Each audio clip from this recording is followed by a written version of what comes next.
সমাজ। আমরা এই সমাজে বাস করি আর বহুবার একটা গুরুত্বপূর্ণ কথা ভুলে যাই। এই সমাজ আমরা সকলে মিলে তৈরি করি। সমস্ত সময় কাটিয়ে দিই এইটা ভাবতে ভাবতে যে এই সমাজ কি ভাববে, আমার কি করা উচিত, আমার কি ভাবা উচিত, কি পড়া উচিত, কোনটা সঠিক কোনটা ভুল।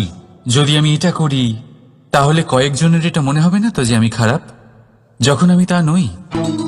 মনে ভয় উৎপন্ন হয় সেই কয়েকজন মানুষের জন্য।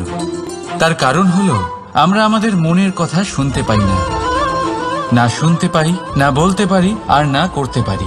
সেই কয়েকজন মানুষের ভয়ে আমরা খারাপের বিরোধিতা করা ছেড়ে দিই।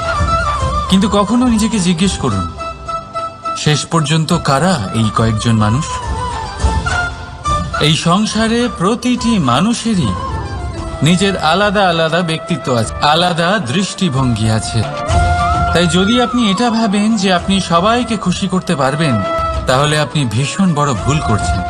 জীবনে কর্ম তাই করুন যাতে আপনার অন্তরাত্মা সন্তুষ্ট হয়, আর অন্তরাত্মা সন্তুষ্ট তখনই হবে যখন আপনার কর্ম শুভ হবে।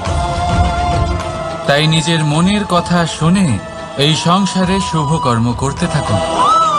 রাধা রাধা।